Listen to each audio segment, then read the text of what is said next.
no fear, 'cause I believe. There is no doubt, 'cause I have seen your faithfulness, my fortress, over and over. I have a hope found in your name. I have a strength found in your grace, your faithfulness, my portrait, over and over. Make way through the water, walk me through the fire. Do what you are famous for, what you are famous for. Shut the mouths of lions, bring dry bones to life. Do what you are famous for, what you are famous for. I believe in you, God, I believe in you. Release your love inside of me. Unleash your power for all to see. Spirit, come and fall on us, over and over. Oh Lord, make way through the water, walk me through the fire. Do what you are famous for, what you are famous for. Shut the mouths of lions, bring dry bones to life. Do what you are famous for, what you are famous for. God of exceedingly, God of abundantly, more than we ask or think. Lord, you will never fail. Your name is powerful, your word's unstoppable. All things are possible in you. God of exceedingly, God of abundantly, more than we ask or think. Lord, you will never fail. Your name is powerful, your word's unstoppable. All things are possible in you.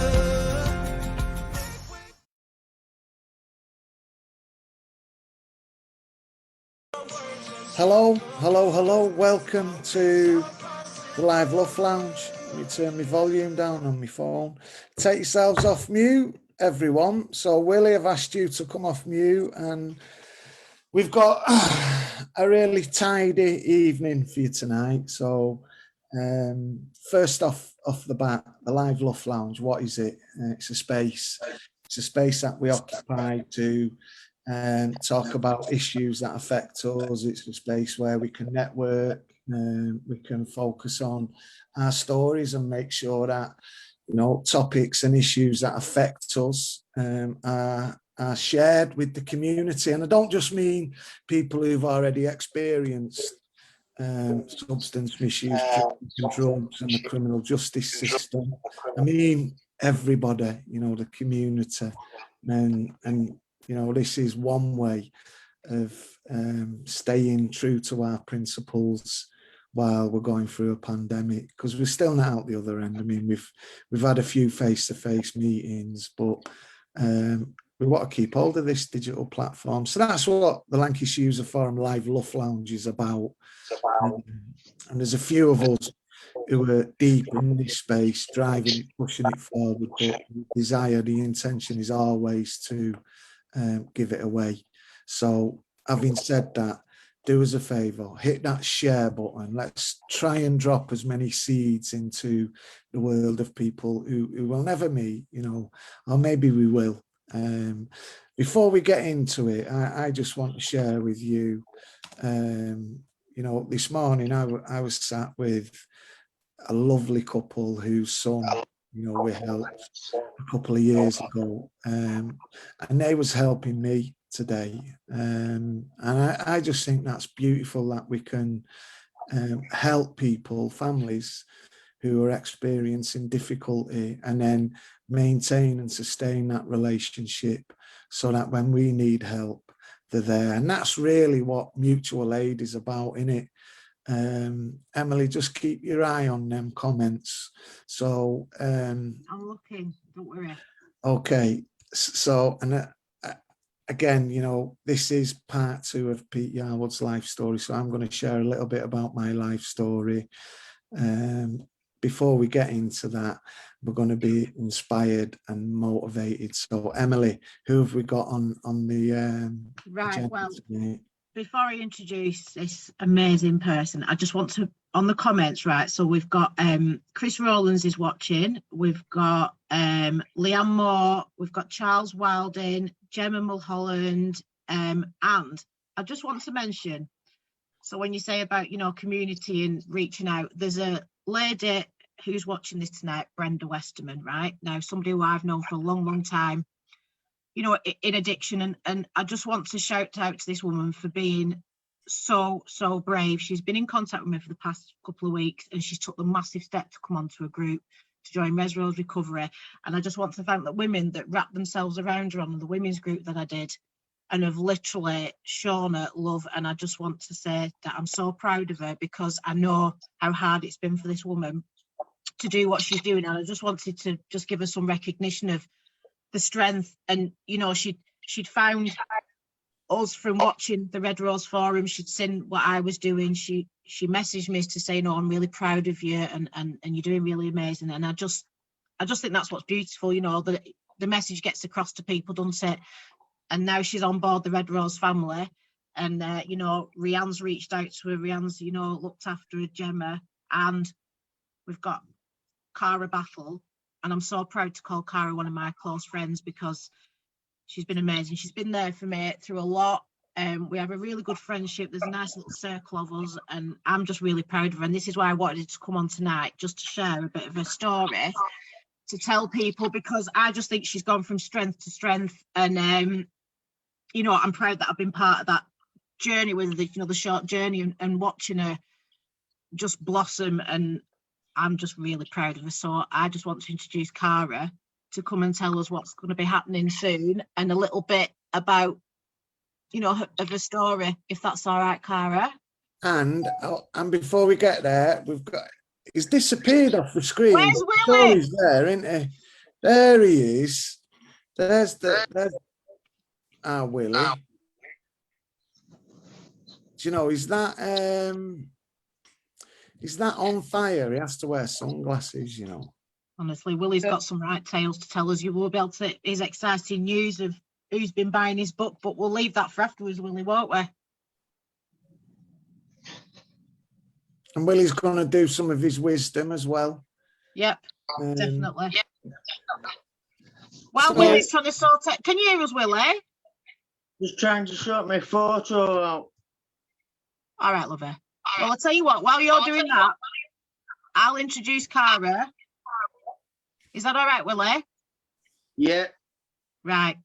So, Cara, give us a little bit of an insight to, you know, what you know, your story. You don't have to go into full, but, you know, just a little bit of an insight into what's happened and why you've got to where you are and what's been going on. Yeah, I'll just say first, like, I'm truly, like, grateful to be on and to be, like, sharing a little bit. I'll go on a little bit of history, but I think I want to concentrate on after that and where we could, you know, go to and stuff like that. But my head were running on ego earlier about doing this, and I'm picturing myself walking in a blooming dress, a freaking face of makeup and all that. But do you know what? I'm having a lovely weekend. I'm having a chill day, and, you know, we need that sometimes in recovery, and that's all right. So this is as I am. So substance misuse, I think, started for me in high school, and it went. I just, as soon as I'd done something mind altering, something changed. I was very sporty and stuff, and I sacked all that off for it. I don't know what it was, but something just ticked the boxes for me, and it went from, you know, getting paid. Sorry, I will apologise for my swearing. Because I'm on this platform, I'm going to try my best, but there might be a few that drop in.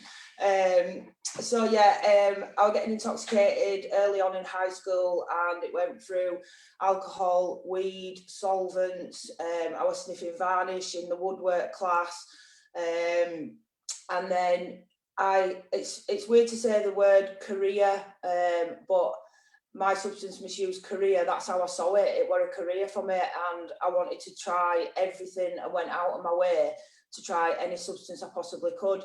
And it went through obviously the party scene, and eventually at 14 I tried heroin and crack, and I struggled with that. I pushed the boundaries with it but pulled away. I didn't recognise sort of when I was rattling, so I've not really made that link yet, but I did a cold turkey when I was 19. I didn't really know what was going to happen to me, and yeah, it was horrendous. So I'm nearly 36 now, and since then I've been in services and trying to get recovery in and out. I've lost count of how many detoxes I've done. The places that it's took me to, I would never have ever, I was the person that said I'd never inject, I'd never sell myself. You know, I was mortified when I got hepatitis. I'd done the treatment and cleared that. So yeah, I could go into a lot of all that stuff and trauma before it and stuff, but I kind of like, that's the brunt of it, but I don't want to be here for that tonight. So last year, I think it was about nearly a year ago to this day actually, I went into Littledale Hall. I did a month detox before that, and I just knew that I couldn't do it on my own anymore. I was trying to do it, and you know, sat in a dark room, curtains shut, not on my own. I'd sold everything in my house, and I couldn't do it anymore. I was having fits, and I knew that I wasn't going to make it, and I had that sense that I'm not going to make this. I'm probably not going to. I didn't want to live at some points, and I tried to take my own life numerous times as well. But I accessed services again and got into rehab. So I went into Littledale Hall. I did 5 months in treatment, and then I did 5 months in the flat as well. And I think I've always thought that you just do a detox and that's it. And my problem was crack and heroin, not everything else. I never accepted abstinence, which I accept now. I'd get off heroin and crack, stick to a script, but then do everything else, and I never sustained it. So I accept abstinence now, and I learned so much in that treatment centre. I owe a hell of a lot to that place. Behaviour, and I didn't recognise, you know, your behaviours and everything that come. The recovery journey, it's not just about putting substance down, is it? There's so much to learn, and there's so much to work on, and recognising yourself. So yeah, I left treatment. I went into flats on site at Littledale, and I thought that I was doing brilliant. I thought I was cracking it, and I made links with Red Rose. That gave me a foundation and connections that have just been truly amazing. But I got a bit recovery now. I wasn't doing things as much as what I enjoy, and I started getting very lost. I made a lot of mistakes. Again, behaviours out there, and I ended up relapsing. Yeah, there were a lot of things that went into that. I let structure go, the connections that I was making, not recognising my own feelings and my own behaviours still, and I had a bit of an attachment as well to where I was, fear of change, fear of moving on into the outside world and stuff. But yeah, I relapsed. I did get kicked out of treatment a few times, and luckily I was given numerous chances. And this is one thing that Red Rose has done for me. You know, they've always believed in me, and the people have always believed in me when I didn't believe in myself. And they give me purpose. And when I relapsed, I put other people in danger at Littledale Flats. I used up there, and I didn't recognise that at the time either, putting other people in danger, and they had to let me go. They did give me an opportunity to stay, but my mind was set on using still, so I ran away to Leeds. And while I were over there, and I had that sense of homelessness again. It were Red Rose and Red Rose staff, Emily and others that were running around trying to help me. And this were on a Sunday when they weren't working, didn't have to, and you know, they were still there for me and helped me through that, to think that I didn't, you know, they didn't make me think that I were a failure, and that, you know, a mistake's only a mistake if you don't learn from it. And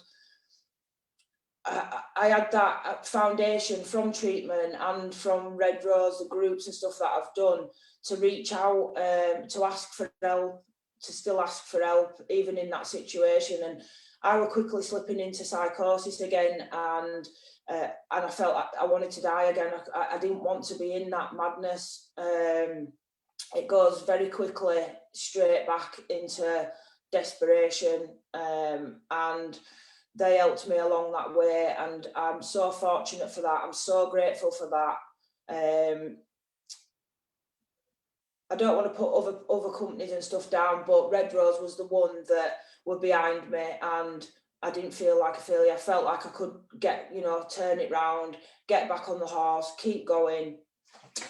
So the main reason why I'm here tonight is I'm doing a boxing event for Premier White Collar Boxing, and I did a white collar boxing event in my addiction back in Leeds quite a few years ago, and I was tooting and smoking crack before training behind a blooming advertising billboard on a dual carriageway going into this training. And I still did the event, but it means so much to me to do it on this side, because it caused a lot of mayhem in my family, a lot of distrust. I was accused of stealing money from them around the tickets and stuff like that, which I didn't do, but because that they had them judgments, which by rights, with my behaviour and my actions beforehand in addiction, no wonder they thought that, but I resented it, and I put up massive barriers about it, and I got all the tickets in, and I did end up selling them, and I had nobody at that event. I had 2 friends, one of them was in addiction as well, and so this time, you know, it means so much to me to do it in recovery, with people supporting me, doing it all right. And the chosen charity that we fundraise for is Red Rose Recovery, and I just, you know, wanted to give back. I could have picked other charities and stuff like that, but you know, I wanted to put back where I've received so much help. And through doing this boxing, and I walked into that gym a week after getting back from my relapse, and it's helped me so much. I've just laid my story out with people, and the love and support that I've got for just general people is unbelievable. The support I've got in that gym, when they push me, knowing that I can get a bit of a mental block and I can tell myself that I can't do it and I can't keep going, when I know I can do a bit more. And you know, they see that and get really behind me. They're really behind the companies that I speak about and stuff like that. And the opportunities that have opened up for me after my relapse and spinning things around, you know, he's asked me to coach kids, help coach the kids class at this gym, and I just sometimes I still have a bit of lack of self-worth and think that I'm not worthy of this stuff, but you know, I am, and we've all got purpose. We've all got purpose in us, and I think we need a bit of that for recovery and to sustain recovery. It's very kind of debilitating in active addiction and worthless, and we don't think that we're going to be able to change it round and get anywhere. But I've started volunteering as well. I've got opportunities for volunteering Red Rose, which have never been taken away from me, even through the adversity, even through the struggle. It's always been there that I can jump back on that, and you know, I'm grateful for that as well. So I'm getting a bit lost. I'm getting a bit vulnerable. So Cara, listen, let me read you some. Right, so we've got Kim Wood watching, Caitlin, Joe Bryan, Tammy Whitton, Gemma Payne. Right, Rianne, you're amazing, Cara. You've come so far from that 14-year-old taking heroin to a beautiful, inspirational woman. When we relapse, we get back up and try again. Strong, brave woman. We've got Anthony Starkey's watching. Stephen Brown, well done. You keep it up. Anthony Starkey says Cara is smashing it. Rob Brooks, you're amazing, Cara, getting your story out and now doing your boxing in the name of recovery. So much love and light. Brenda Westerman, well done. You're so strong and have worked so hard. Very inspirational, Cara. Joe Bryan, so proud of you, Cara. Chris Rowland's fear of us sharing our lived experience is real, so thank you for facing your fear. You, like I say, you know what I mean? There's not many people that will get up and do what you've done and go and do that training. You know, it looks, I get tired just sitting watching it. But to go and, you know, and do that boxing, that takes massive strength. I just think you're doing amazing. And the fact is that you're giving something, you know what I mean? You're giving something back. You're being asked now to train other people. So people are seeing, you know, what Cara's about, you know, and that's massive.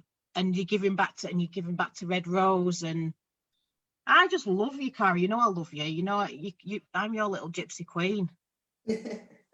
But she is, honestly, Peter, she is a reckon to be forced with. This is what I was saying to you about Cara. She's just, sometimes she's in the background though, and I needed to push her forward. I needed to be involved with Red Rose. I needed to be, because she has got so much to give.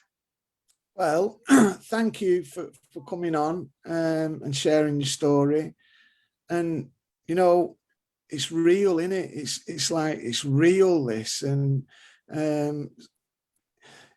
not everybody wants to talk about the relapses, you know, and it is a chronic relapsing condition that we suffer from. So, you know, it's dead important that we have people who come on and get vulnerable and be raw and real. Even though it's a bit gnarly and a bit gritty, you know, we talk about them pointy angles of life and how you dismantle relationships with your family. And that's a long road to building those relationships back up. But it sounds like you know, you're well on it. It's a well-trodden path.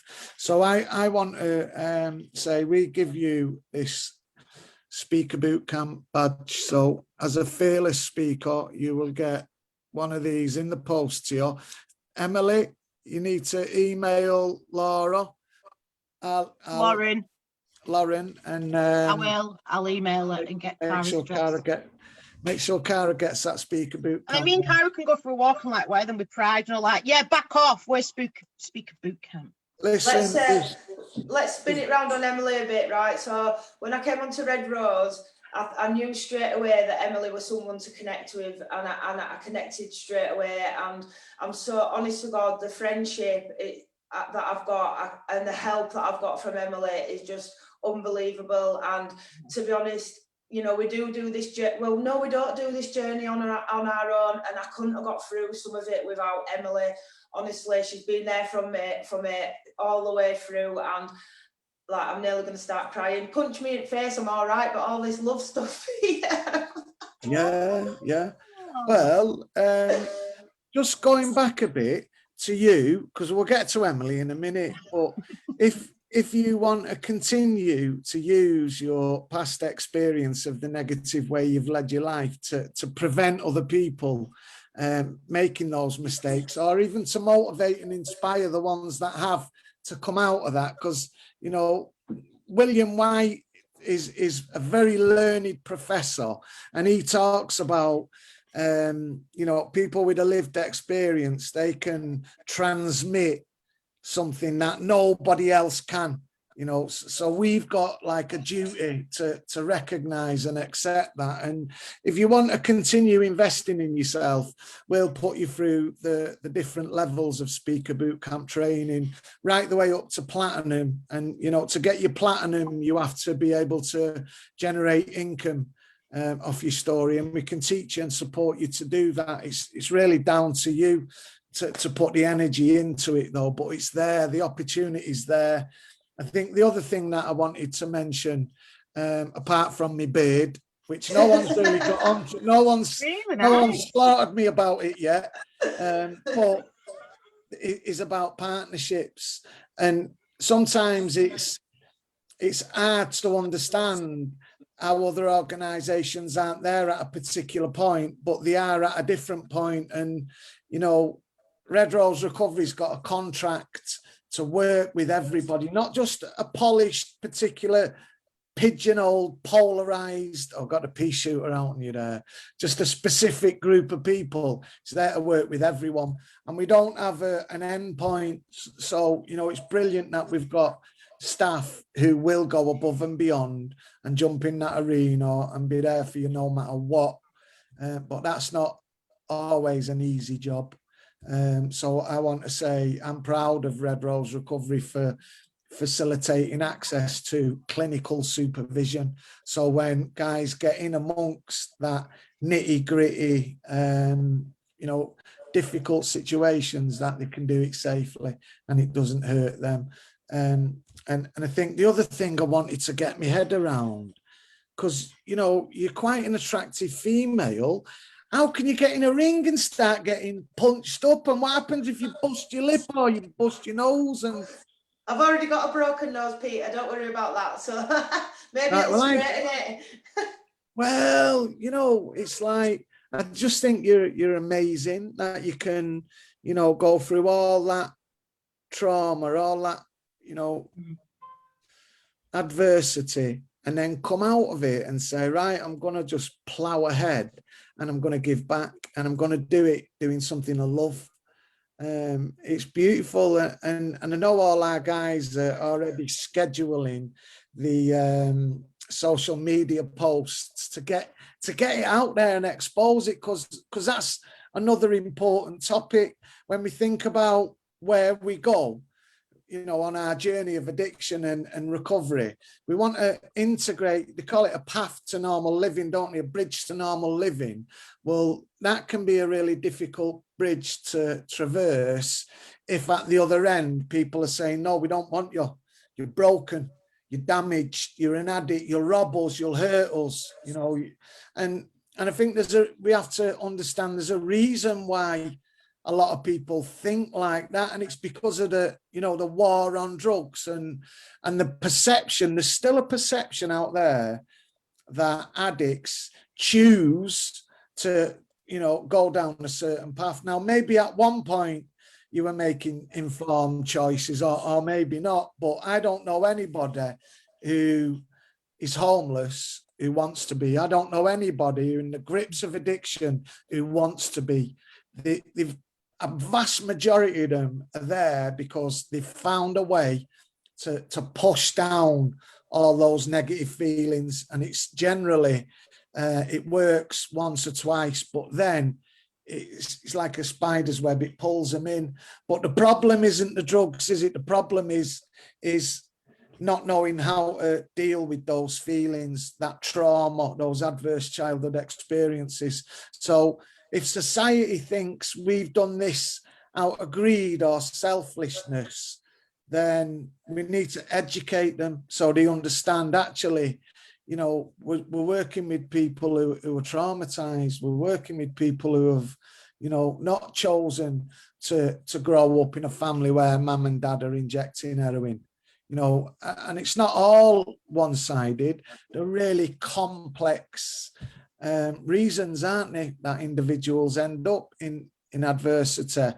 But part of our job is to educate community about that, and we're never going to do it if we're frightened of the stigma that will attract, because that's real as well. You know, come on a platform like this, Caro, putting your story out there, and people can go, oh, we're not working.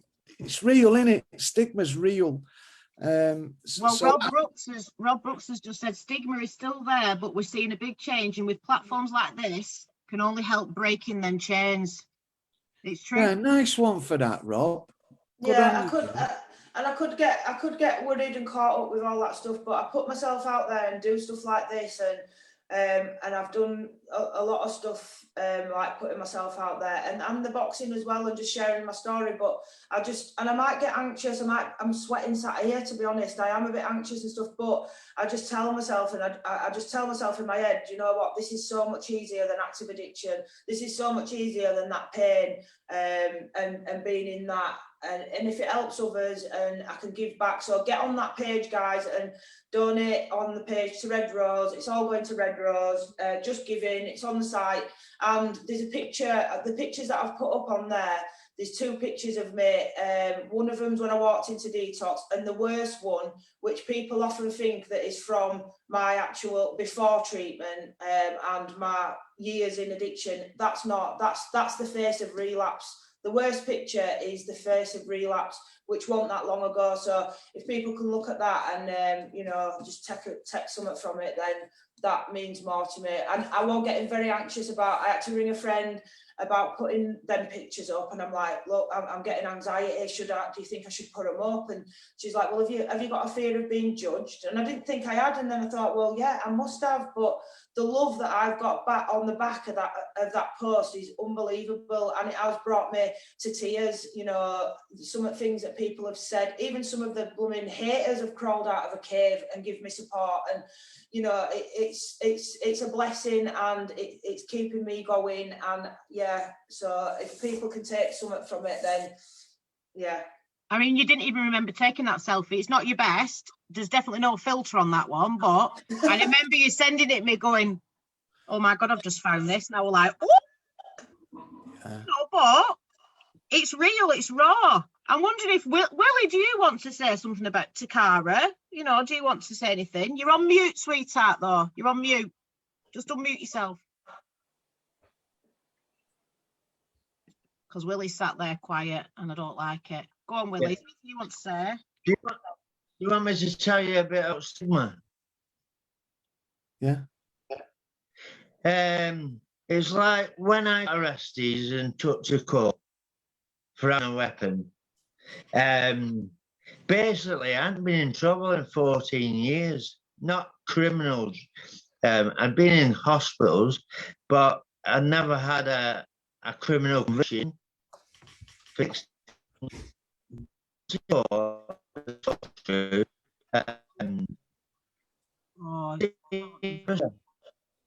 hold on, Willie, you sound like Metal Mickey. 1 minute. Just try again. I saw a barrister. Is that right? Right. Yeah. But I got to court and they said, like, me barrister come down and see me and that lot. And he said to me, you won't get bail. I said, well, why not? I said, I ain't been in trouble court for like 14 years. He said, it's not that. He said, it's your illness with being caught with a weapon that'll keep you in. He said, Willie, it's too much stigma. And then it's just like Willie. 1 minute. Willie. You know, Cara just mentioned, though, there is people out there who'll judge us, but I think there's something about having a faith and a belief that there's even more people out there who will help us and show us love. And I know you've got some good people around you. You know, it's not a surprise that you're doing so well when you've had some great people support you, but you've got the likes of Sophia, haven't you? Sophia's amazing, yeah. Willie. She's helping you, isn't she? That's Sophia, yeah, she's an amazing woman, yeah. And she's always there to help me. She always greets me in the morning. She's always asking if I'm okay. And I think she really understands when I'm struggling, and I think she knows. I think she can tell. She sounds amazing. Yeah, do you know what? Chris Rollins has just put, Metal Mickey, you're showing your age now, Emily. All right then, Stephen Hawkins, I don't know, it just sounds right. What I'm going to say is, Cara, Chris Rollins said he won't like a tangle with you. I think he's scared of you. Can I just say also hello to Luke Harper, who's going to be, I'm excited because Luke Harper is another person that's become connected, done a stint at rehab, Shardale, and has absolutely smashed it. And I'm getting Luke on to do a life story when it's my love. So, and he's tuning in, and he said, well done to you as well, Cara. So when is it, coming through. Cara? And if somebody wants to buy a ticket, how do they do it? I can get tickets. I've got 22 tables booked. I've put deposits down on because I wanted to make sure that there were a table where there's no alcohol. So there'll be a recovery table. But you can get standing tickets, which I can order. It's on the 24th now. It's been put back from the 1st of July to the 24th. So where do they go to get the tickets? Through the gym, but I can sort all that out. So should they message? Who do they need to message? Do they need to message you or? Yeah, I'm going to start doing some. I need to do some more, be a bit more proactive around sorting that out. To be honest, I'll get some more details and we'll put that up. But I just need to make aware if you get standing tickets, you are going to be in the mix of the bar and people drinking and stuff like that. So yeah, thank you. Well, we'll sort that out. Yeah, we can like you say, we can sort out. We can get another post put up of like. But people can still donate, and it does get filmed. It will go up on YouTube after, I think. So we'll get that video out there as well afterwards. Brilliant. Straight up, you're going to come. I think Willie's coming. Hold on, you've muted yourself.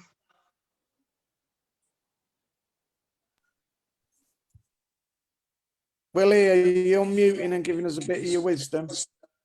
Pete, are you coming to this event? I hope so. Sorry, I didn't hear you. I'd love to. Yeah, I definitely. Where is it? I can't remember. Is it Preston, isn't it? It's just changed venue and date, so I just saw the date. Is it not in Preston now? It wasn't in Preston before, Emily. All right. Where is it? It was in Yeah. It'll be in Lancaster, I think. It's in Lancaster somewhere. Brilliant. I've only got one word of wisdom tonight. Come on, then hand it over, Willie. Because I've not been busy but I've been all over.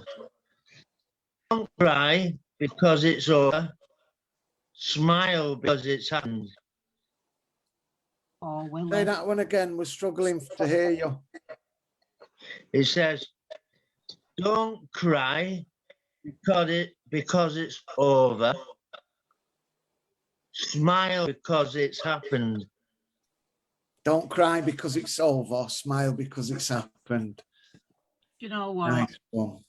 Richard Towers has put, can someone send me a link to join, please? I presume that's for the boxing, Richard, but I'll look into that.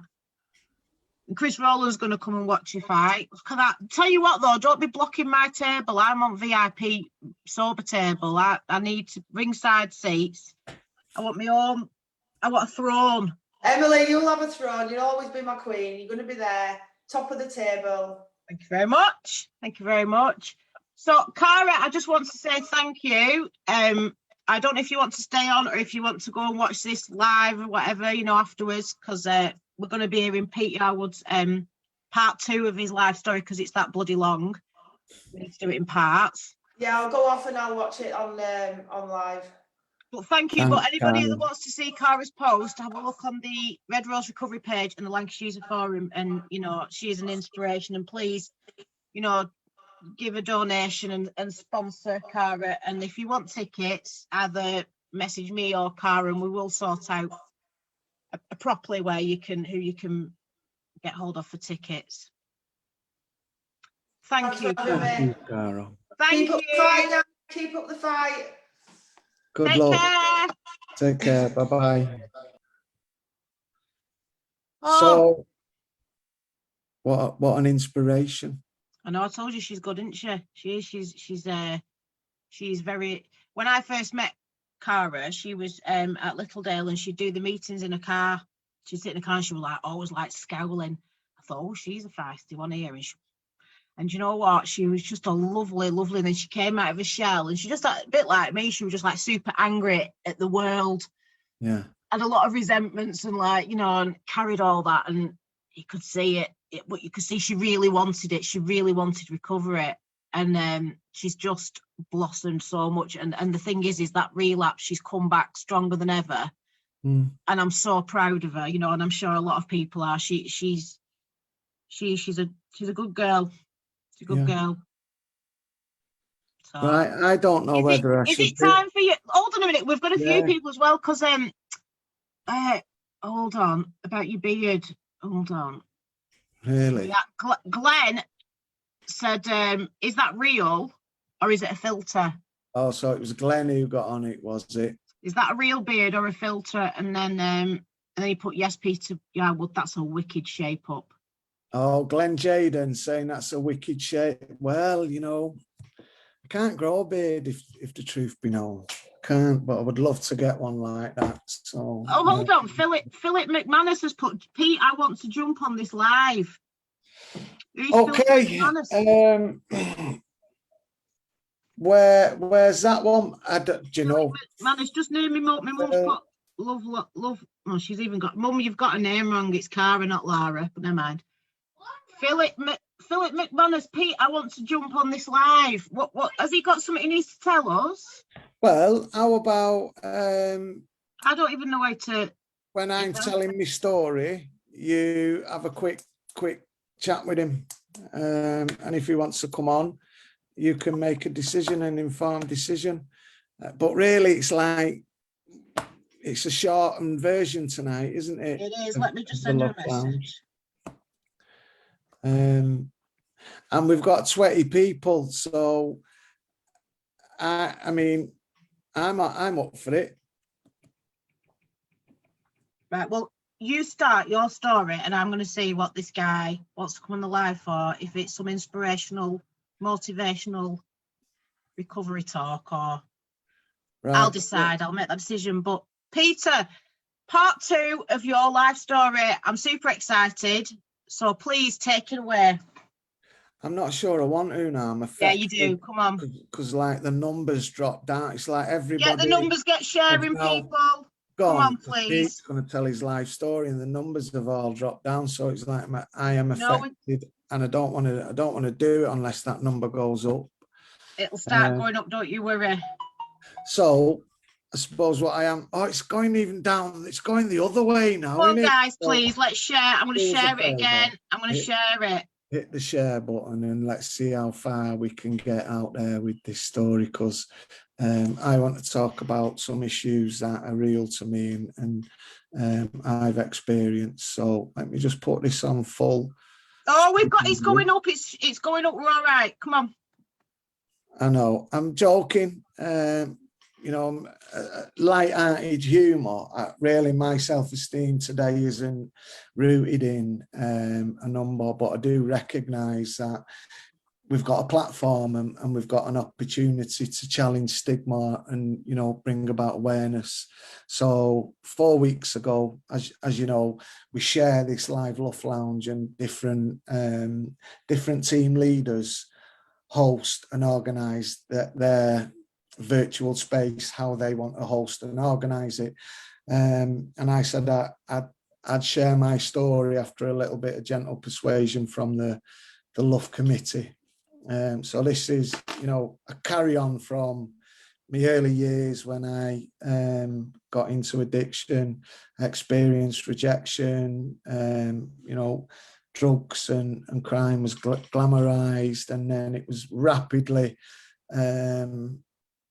into the criminal justice system. And for 20 years, that's where I stayed, in and out of the criminal justice system. And, you know, then I came into contact with a few significant things that helped me improve my lifestyle, because that's what recovery is about for me. It's improving my well-being and my lifestyle.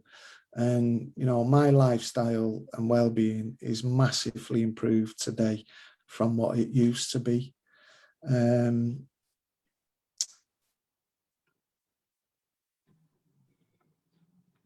When I got released from prison, I had to go through supported housing.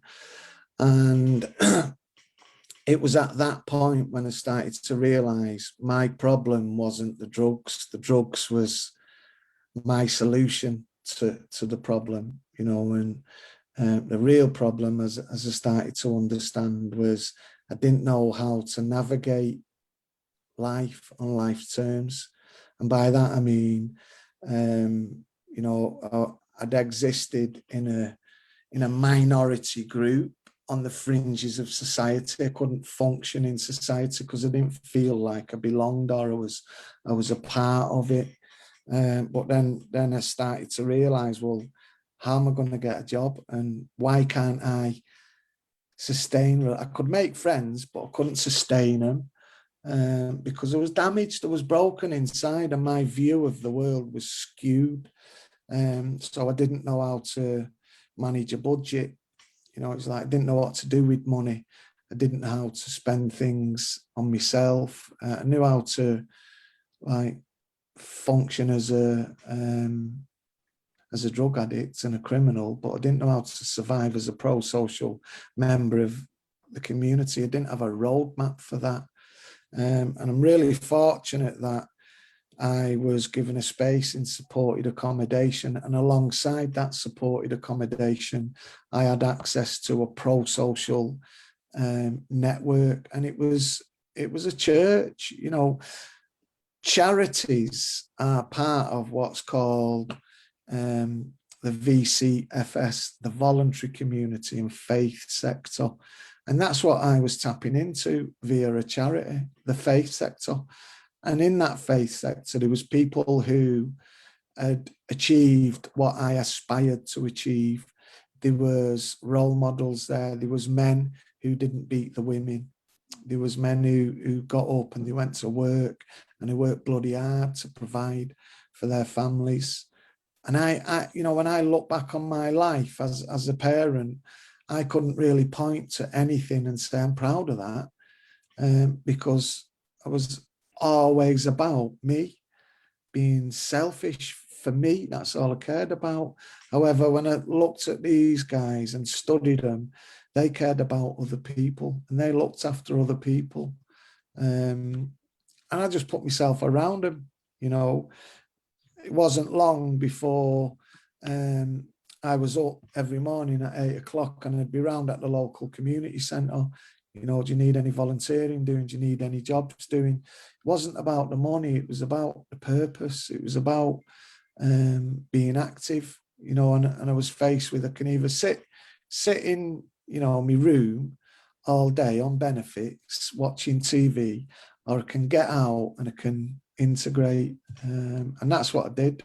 I got out and I remember I had a prison grey tracksuit. That's all I had. And I even still had my listeners prison t-shirt on. So it was like, for the first time in my life, I wasn't really image conscious because I wasn't, you know, I was after something a bit deeper than superficial things. So yeah, I would get up early and I'd go and sweep and I'd mop and I'd scrub. And that's where I started. And it wasn't long before other people who watched me. And do you know what they was watching for? Am I committed and am I consistent? Or am I just flapping my gums? You know, am I just like the other people that are coming through who were more interested? Right, we've got someone called P-Dog who's entered the waiting room. Right, can I just say, this guy wants to come on. Obviously, he won't disturb it. He knows you. He's from Kemple View and he wanted to come on, so I've invited him. Right, P-Dog. If I click admit and the first thing I see is pornography or anything like that, yeah. No, I've just sent him a link. I've just sent him the link. Right. Okay. And then you can continue his story, and then he can come on and say what he And I needs to mean do. that in the nicest way possible. So P-Dog, let's have a look at you. Say hi to. He says you know him from Kemple View. Yes. Oh, it's my man. Do you know, you guys in Kemple View are the salt of the earth. How you doing, Pete? I can't Are we grumble going to? today. What we'll do is we'll let Pete finish his story, because there's no worse is when you're on a roll, and then we'll come to you, P-Dog, if that's all right. Yeah. Right. All right. Honestly, this guy is much more interesting than me. Well, and I would love to explore that. So I will be led by you as the host, Emily. Are we going to go over to P-Dog, or are we going to stick with me? well, I think I want to finish listening to you part 2 of the story, so I think people, agree, and then we're definitely going to come to P-Dog. Definitely. Right. So I'm going to mute you and then put myself back on full view. So, okay. Yeah. And I started to look around for role models, other Christian men who was serving, who was giving back, and he was doing all right. They had nice things, and they had family, and they had community, and that was what I aspired to achieve. So I put myself around them, and they taught me a hell of a lot about life. And I had some really good experiences, and I had some really challenging times where I had to dig deep and grow. And just like you guys, I've traveled that path from supported accommodation to independent living. And as I was about to make that transition, I got a phone call, and my kid's mother, who lived in London, who kind of took them down to London, because it was like, you're never going to change. I'm just going to get on with my life. I'm not going to be continually visiting prisons, bringing the kids to see you. I'm just going to get on.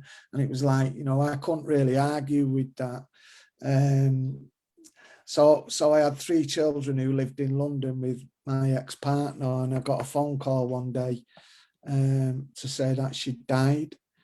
And it was like, wow, I've got 3 kids who very, very selfishly I'd never been there for my whole life. And all of a sudden, in supported accommodation, I'm now going to have to look after them children. And I wasn't skilled up to be able to do it.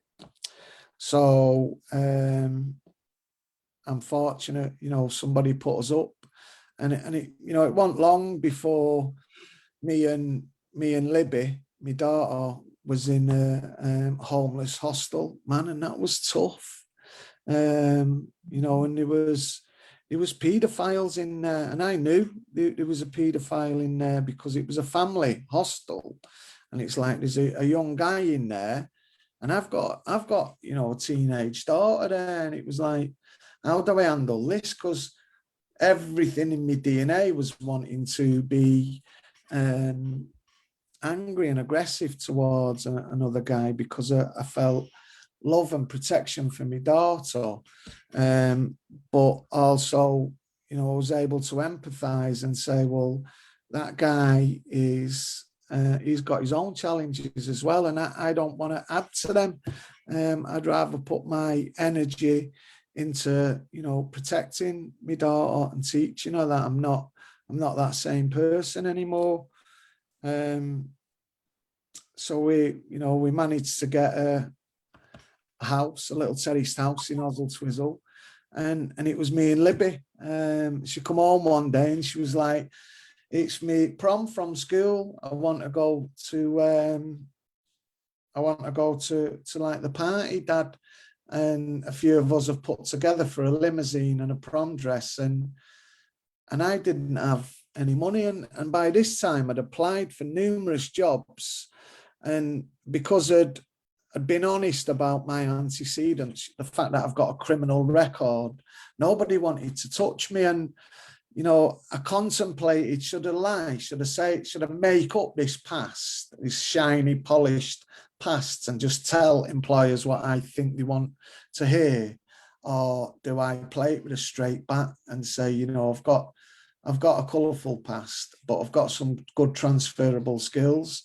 And my experience was nobody wanted to employ me. You know, employers didn't understand it. Nobody wanted me. You know, it was like it was a really dark, lonely time, and it was a time where if I didn't have my faith, I wouldn't have got through it, because you know, my hope for a better future was really difficult to realize when everybody I was, you know, interacting with was blocking me from moving forward. And environments are really important. So it's like, you know, the social accommodation that I was being offered, I just didn't want to raise my daughter in that environment. I know what they're like. You know, I've grew up on council estates. I wanted more for my daughter, and I wanted more for me. So I went to college and I started to read social science, and I got into university, and I started to, for the first time in my life, realize why I viewed the world the way I viewed it, and what those external forces was programming me a particular way. You know, how the media shaped how I seen the world. I started to learn about theories. Only I needed a job to supplement my student grant, and I couldn't get any. And like Carla shared, this was like 2008. I'd been out of prison about a year and a half, 2 years. I was doing really well, and then I relapsed, and it was like, oh, fuck, you know, and I just had nowhere to go except Inspire. Only it wasn't called Inspire then, it was called something else. And I remember feeling really isolated and really alone. You know, all of a sudden, I didn't have anybody there for me. I didn't, you know, didn't know which way to go. And prom was coming, you know, couldn't get a job. And now on top of all that, I'm now addicted again. And I'm like, I'm screwed. And I walked through the door of a treatment centre, you know, and they helped me. Even though, and I remember one of the managers, she's still about, called Jackie, top lady. I walked in with a real chip on my shoulder, and I was really scared and frightened, but I didn't want to admit it. So I projected this image of angry and aggressiveness. And she just expertly created a space for me to get the support I needed. And a couple of months later, I was back, you know, dusted myself down, and I was out and at it again in a positive light. And I went to the Lancashire User Forum, and it was a meeting in the Gujarat Centre in Preston, and I wanted the commissioners to, I wanted them to know that, you know, I've just been through an experience. You know, as I was leaving treatment, that's when I felt I needed the support. Only the system had gone as far as it could take me. And I was saying, you know, you spend a lot of money on procuring these services, and right at the point when I need them, you know, not for clinical stuff, but for, you know, life stuff, I'm told they're no longer there. So I wanted them to know that, because they was modernising the treatment system in Lancashire. So, you know, I went to a couple of those meetings as I was reading social science, and I got an email one day, and it was saying, you know, we've got a part-time minimum wage temporary opportunity for someone to chair the Lancashire User Forum, and if you're interested, just respond to this email. So I did. It was like, you know, yeah, I'm interested. I've been looking for a job. I can't get one. I'd like an interview. It was just as simple as that. And on paper, it was really weak. So other people had applied for that job, quite a few. And I was successful. I got it. And I got it, I think, because I kept it real. And I said, this is who I am, and this is what I value. And the commissioners connected with it, and they said, yeah, we want you to lead the forum. And that was the start of Red Rose Recovery. That was the beginning of it. We got in a room with the commissioners, and my job was to go out and investigate what's in Lancashire and come back and report back to that ranch, only in a way that we could critically analyze what was good, so we could improve. It. It wasn't about, you know,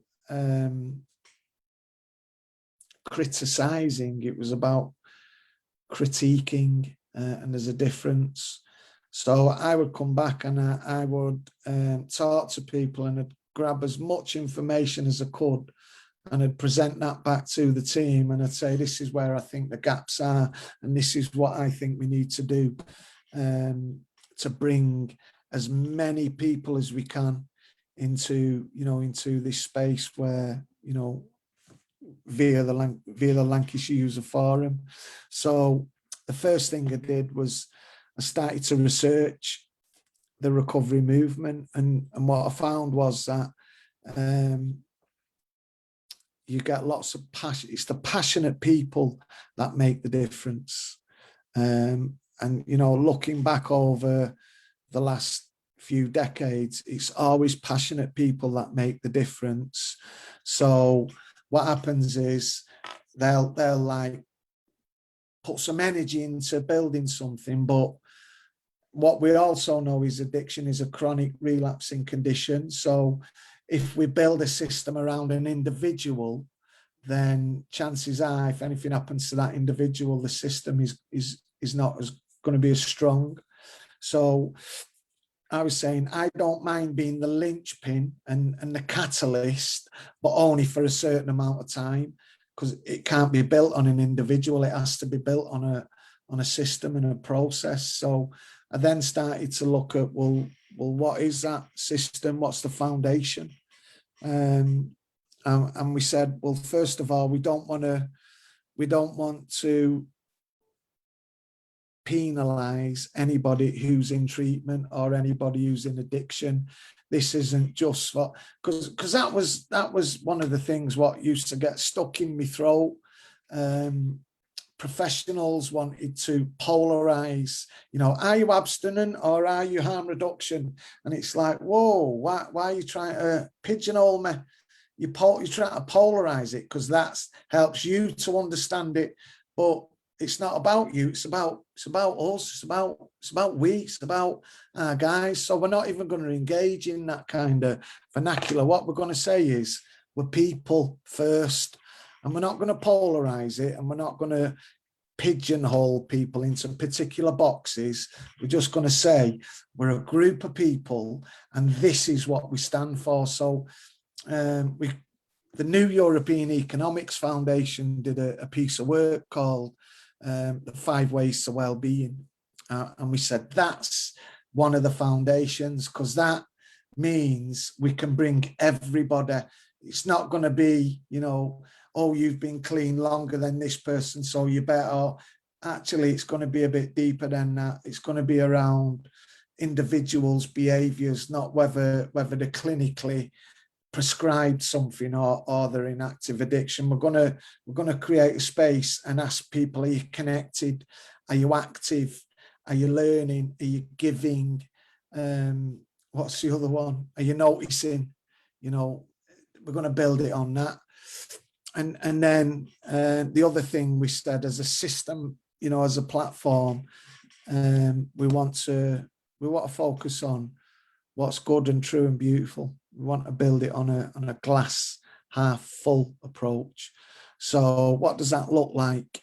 Well, you know, I'd meet people like P-Dog and Willie and other people who was coming through some of the, they call them forensic units, the hospitals, the locked hospitals, and some of the guys were heavily medicated to the point where they couldn't really walk without dragging their feet, or they'd be slurring. And we wouldn't be getting involved. It's none of our business, that clinical conversation with your trained doctors and physicians. We just want to have conversations about, you know, the job is to create a purpose in your life. So guess what? You're a photographer. There's a camera. Or guess what? You're a DJ. There's a Dex. Come and play music for us. You're as important as everyone else. And that was really the founding principle of it. And then, you know, we would start asking commissioners how we're going to sustain it. So we've mobilized a great number of people.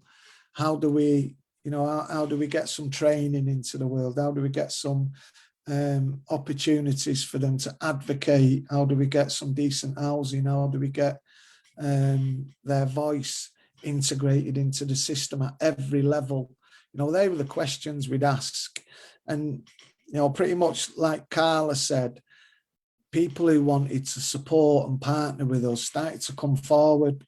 And what we was always on the lookout for was any divisive strategies playing out. So what we recognized is we're stronger together, you know, and we can't start focusing on what's different about us. We've got to start focusing on what's similar and use that as the unifying feature. So people were attracted to it, and that's really where Red Rose Recovery was born. So, you know, very quickly. And you know what? There was no big master plan. It was just keep going in this direction, just keep putting one foot in front of the other, keep doing the right thing, you know, the next right thing. And sometimes we'd stop our meeting, you know, and it'd be like, right, let's just put the agenda aside because somebody's just raised an issue. That's pretty important. And I've noticed P-Dog's gone, and I'm gutted because I just think he's more... He said he had to go back onto the ward. I'm really like gutted now because I wanted to know what he was all about. No. He said he'll come on next time. We're going to sort... No. It's a sickener, that, isn't it? So maybe... We'll find out. Oh, Chris Rowland said I've still got my HMP tracky somewhere. Do you know what? My mum's watching this. I remember I got locked up and I got a tracksuit. They took my clothing from me. And I had this lovely blue, like Fruit of the Loom. It might have been blue or grey, I can't remember. And I came back in it. I came back with no shoes on and this tracky. And my mum went mad at me. She's like, get that off and get it in the bin. You know, like how common. I'm like, do you know what? It's all right, though. I can, like, use it. No, just to lounge it. Get it in the bin. In the bin. So, yeah, I remember those tracksuits well. I'm looking at some names here, right? And we have got some good people, haven't we? We've got, so there's a lady here. Oh, Oliver Macmillan, hi everybody. We've got a lady here who's put Julie Sansone. I don't know, I apologise if I've said your name wrong. The Lord blessed you and he gave you favour. He saw goodness in your heart and transformed you into who you are today. My mum, you've looked into your soul and turned your life around. Samantha Neen makes me feel positive. Thank you. Chris Rowlands, thank God you got it. I like what Judith's saying. She says it shows everyone has a place in the world. We all have something to contribute to life. And you know, it's bang on that, Judith. Oh, thank you for that. Well, Judith's my mum, so like Willie's mum, she watches and, you know, so... Oh, Judith, your mum? Yeah. Hi, Mammy. So she watches because she's been through, you know, she's seen me right in that, you know, she's sat in courtrooms and like Willie's mum, you know, she comes on and supports me. And then, and Julie Sansoni is Joe Gallagher's mum, the footballer, my mum's made me sound awful. Well, do you know something though? Our mums and our family members, they're the real casualties in the war on drugs. Because there's loads of support and services for us, and often it's our loved ones who are watching it, and you know, I just think, oh, I wish I could not hurt my mum as much as I have. Yeah. But you know, mums are brilliant, aren't they? They're there no matter what. Yeah. Go on, Willie. They are there, yeah, for everything, you know. I've took my mum through hell, me, and she still loves me. She's still there for me. And you know what I mean? She's my diamond, you know what I mean? You couldn't polish a better diamond. Oh, Willie. Willie's mum. I'm gonna get Willie's mum on one of these Zooms. We've got plans, me and Willie, and you know, we should have a luff where we bring the mums on. The people in sure. recovery, and then the mums, you know, to tell their story of what they went through. I think that could be actually. Well, can I then take this opportunity to say every Thursday night we stream a Family Matters independent meeting. So it's not for addicts, it's for the family members of addicts. So if you're a family member, and by that I don't mean like I'm a dad, you know, I'm a family member, but it's for people who haven't experienced addiction. So what we recognized is we wanted to create a bit of a space for them to support one another. And there's some families in there who, you know, they turn up every week on a meeting like this, and it's not live streamed, it's just for them.